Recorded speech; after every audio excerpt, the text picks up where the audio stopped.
네, 안녕하세요. 안녕하세요, 여러분. 천양입니다. 네, 반갑습니다. 네, 반갑습니다. 네, 오늘은요, 2024년 갑진년에 남에게 절대 받으면 안 되는 물건들에 대해서 이야기해 볼 텐데요. 혹시 어떤 것들을 좀 받으면은 좋지 않게 되는지 알아보는 시간을 갖도록 하겠습니다.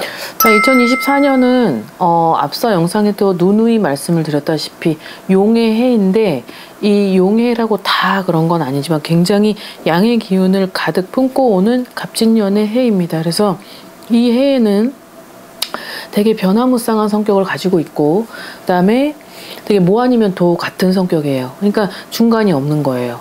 그러니까 바란스를 맞춰서 약간 둥글둥글이 아니고, 그러니까 한번 줄 때는 확 주는데 뺏을 때는 확 빼는 거죠. 그래서 되게 임팩이 있어요. 그리고 약간 스펙타클하죠. 이 갑진년이 가지고 있는. 자, 그러면 우리는 이 해의 성격을 알고 난 다음에 어떻게 바란스를 맞춰야 되냐면, 되게 옹기, 종기, 아기자기, 그리고 어떤 편안함, 되게 정서적, 어떤 그런 거 서정적, 이런 것들이 되게 부드럽게 가야 된다는 거예요. 그래서 2024년이 가지고 있는 갑진년의 성격이 이러하기 때문에, 그러면 우리는 반드시 2024년 새해가 들어왔을 때 남에게 뭐 주든 받든 이런 것들을 상당히 고민을 해가면서 컨트롤을 해야 될 필요는 있어요. 주의를 깊게, 그러니까 신중해야 되고, 그리고 주의를 살펴야 되고, 아무래도 내가 물론 갖고 싶지만 그래도 한 번 더 신중히 생각을 해야 될 필요는 있을 것 같아서 영상을 올려드린 것이니까요. 아무튼 잘 들어보시고, 아무튼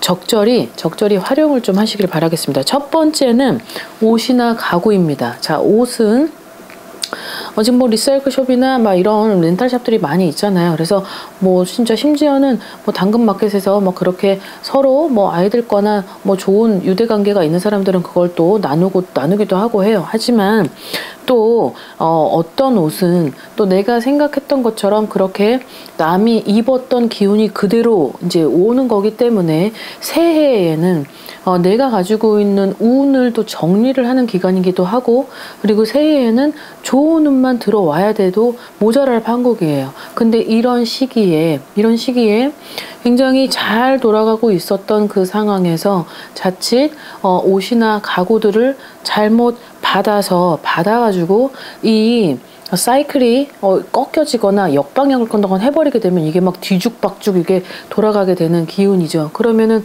결국은 나한테도 좋지 않은 영향을 줄 테고, 그 기운으로 하여금 내가 자꾸 깨지기도 하고 분열이 생기고 균열도 생기고 막 이런 현상들이 오기 때문에 옷이나 가구들이 가지고 있는 것 중에는 사람의 기운을 굉장히 흡수시킬 수 있는 그런 소품들이기 때문에 굉장히 주의를 요한다라고 되어 있습니다.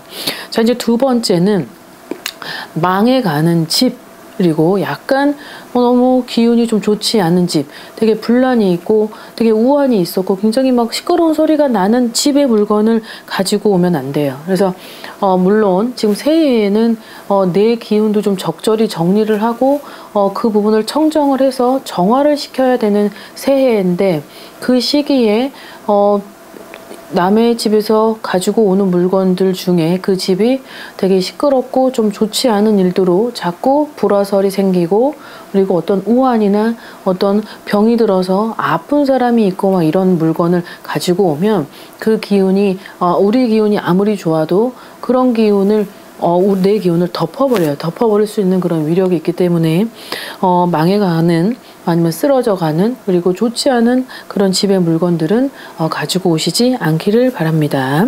자, 그 다음 세 번째는 내가 어떤 물건을 받으려고 딱 했는데 왠지 되게 찝찝하고 되게 좋긴 한데 뭐 좀 기분이 좀 망설여지거나 내가 이거를 계속 신경이 쓰이는 거죠. 어떤 그 물건에. 그러다 보니까 내가 비록 받는다고 했는데 망설여지고 찝찝하고 괜히 그렇게 좀 아리송한 그런 기운이 들 때는 나하고 그 물건의 기운이 맞지 않다라는 거에서 충이 생길 수 있기 때문에, 그런 물건을 가지고 오실 때는 내가 가지고 있는 어떠한 느낌도 굉장히 그 물건하고 있어서는 밸런스를 맞을 필요는 있다는 거죠. 그래서 그 부분은 내가 가지고 있는 직감, 내가 가지고 있는 그런 첫 번째 느낌이 굉장히 또 중요하기 때문에 이 왠지 망설여지는 물건, 되게 찝찝한 물건은 가지고 오시지 않는 것이 맞는 것 같습니다.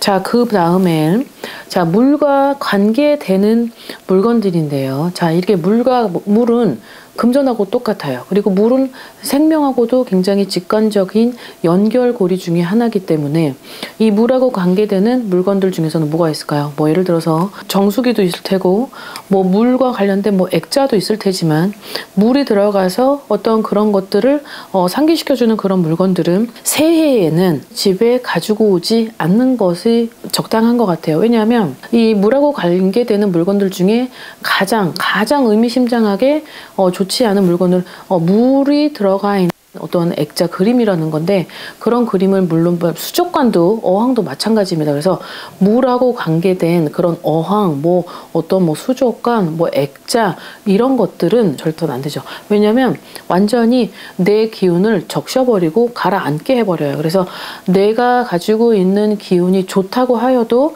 그 물건 하나 때문에 내가 가지고 있는 이 기운은 절대적으로 이 활용이 안 돼요. 그러니까 이 부분을 여러분 그리고 새해에는 뭐 솔직히 말해서 나도 막 열심히 집안 청소도 하고 그리고 새로운 기운을 맞이하기 위해서 새 소품들도 좀 해보고 정말 막 이쁘게도 꾸며놓고 완전히 바꾸잖아요 집안을. 그런데 이렇게 새해에 내가 정말 다 해놨다가 딱 한 번의 실수로 무용지물이 될 수 있기 때문에 이런 점들은 여러분들이 좀 심사숙고하게 신중하게 결정을 하시길 바라겠습니다. 자, 마지막으로는 날카로운 물건들입니다. 자, 날카로운 물건들 중에는 자, 쇠하고 연관성이 깊은 물건들은 절대 우리 집의 새해에는 가지고 들어오시지 않는 거를 금기사항 중에 하나입니다. 자, 쇠, 석신동토라고 합니다. 그래서 이 동티가 났을 때의 현상은 각양각색, 천차만별, 집마다 사람마다 너무 다르게 그 현상이 일어나기 때문에 석신동토가 발생이 됐을 때는 아프기도 하고 피도 날 수도 있고 그리고 다칠 수도 있고 아주 별의별 일들이 막 생겨요. 그래서 날카로운 물건들 중에는 뭐 가위도 있을 테고 아무튼 뾰족뾰족하게 어떤 느낌이 연출이 되는 물건들은 절대적으로 금기사항으로 되어 있기 때문에 그런 것들은 여러분들이 누군가가 준다라고 하더라도 뭐 어떠한 솔직히 말해서 정말 부탁을 하고 있는데도 그걸 거절할 수 없는 상황이라면 솔직히 뭐 다른 쪽으로 돌려서라도 아니면 그거를 뭐 신문지에 싸서 아무튼 우리 집에만 들어오지 않으면 되기 때문에 그냥 뭐 현관문 앞에 잠깐 놔뒀다가 뭐 정리를 한다든지 아니면 그 부분을 버린다든지 하더라도 날카로운 물건들은 새해에는 내 물건이 아니더라도 남의 물건을 집에 가져오는 것은 안 되는 것 같습니다.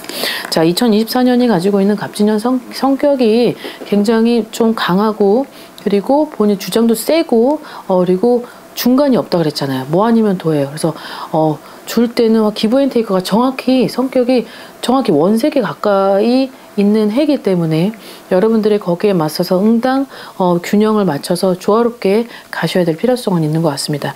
자, 새해에는 새해답게 맑은 기운을 유지를 시켜줘야 되고 그리고 묵은 기운은 버리고 그리고 좋은 기운을 맞이할 때는 그 부분에 있어서 모든 거를 다 수용하지는 않고 어느 정도의 때에 따라서 적소적기에 그리고 내가 물론 무료 나눔도 있고 요즘에는 좋은 사람들과 정을 나누면서 막 주기도 하잖아요.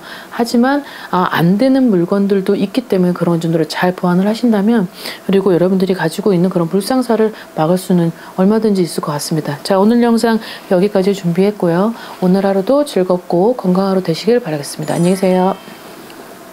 구독과 좋아요 부탁합니다.